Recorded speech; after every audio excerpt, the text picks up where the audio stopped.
এবং আমরা এই কথাগুলো মানুষের সামনে বলি না, মনে করি এই কথাগুলো বলতে গেলে রাজনীতি চলে আসবে, এই কথাগুলো বলতে গেলে রাজনীতি চলে আসবে।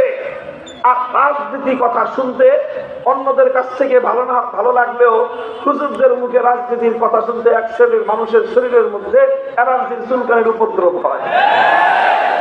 দেখেন, বিশেষ করে গোপালগঞ্জের মাটিতে কথা বলতেছি। গোপালগঞ্জের মাটি রাজনৈতিক ভাবে কোন পরিবেশে খুব ভালো করে জানা আছে আমাদের।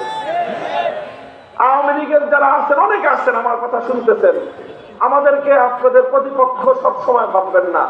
আপনাদেরকে একটা নসিহত করে যাই, উপদেশ দিয়ে যাই, কল্যাণকামিতা করে যাই।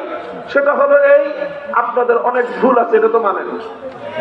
ভুল ত্রুটি সবার থাকে, আমাদেরও ভুল আছে।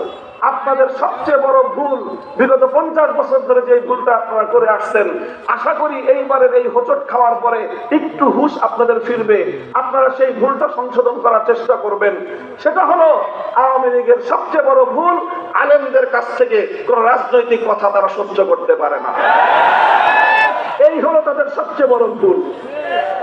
আলেমদের কাছ থেকে তারা মাসলা মাসাইল শুনতে পছন্দ করে, আলেমদের কাছ থেকে তারা খতম পড়তে পছন্দ করে, আলেমদের কাছ থেকে তারা মিলাদের সুর শুনতে পছন্দ করে, আলেমদের কাছ থেকে তারা সব ওয়াজের সুর শুনতে পছন্দ করে।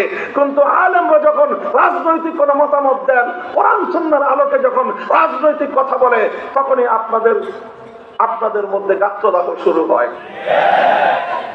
এই নিয়ে আপনাদের সঙ্গে আমাদের অনেকবার লড়াই হয়েছে। আপনারা আমাদের কণ্ঠ চেপে ধরবার চেষ্টা করেছেন, কিন্তু আমি তো শুরুতেই বলেছি, আপনারা যেরকম এক সরকারের এক দলের দল করেন, আমরাও আরেকজনের দল করি। আমাদের পূর্বপুরুষ আল্লামা ফরিদপুরি রহমতুল্লাহ আলাইহিকে, সদর সাহেবের কণ্ঠকে সে যুগের স্বৈরাচারীরা বন্ধ করতে পারে নাই, রুদ্ধ করতে পারে নাই। সদর সাহেবের সন্তানদের কণ্ঠ রুদ্ধ করতে পারবেন না।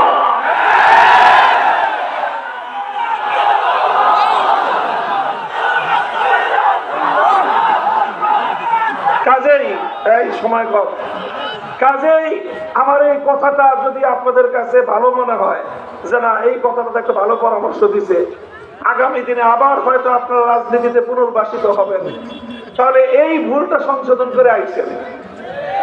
আর যদি না আসেন, আমাদের সাথে যুদ্ধ বন্ধ হবে না।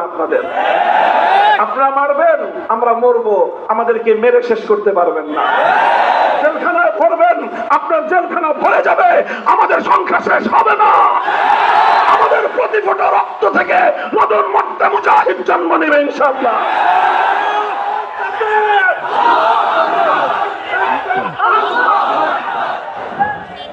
আর এই আওয়ামী লীগের দেখা দেখি এই চরিত্র বিএনপির মধ্যে সংক্রমিত হয়েছে।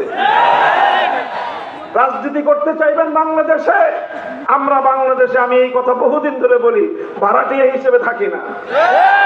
ভাড়াটিয়া মনে করবেন না হুজুরদেরকে। আলেমদের দিকে কেউ করুণার দৃষ্টি দিয়ে তাকাবেন না, ভাইয়ের ভ্রাতৃত্বের দৃষ্টি দিয়ে তাকাবেন, হাতে হাত মেলাবেন। আমি আপনার ভাই, আপনি আমার ভাই। প্রভুত্ব ফলাতে আসবেন, চোখ উপড়ে ফেলবো আমরা। এই অধিকার নিয়ে আমরা দেশে চলাচল করি। এদেশের প্রতি ইঞ্চি মাটি আমরা খরিদা সূত্রে পালি, খরিদ করেছি। কারো দায়া দাক্ষিণ্যে আমরা দেশে বসবাস করি না। বলবেন কি দিয়ে কিনেছেন? রক্ত দিয়ে কিনেছি। পূর্বপুরুষদের প্রতি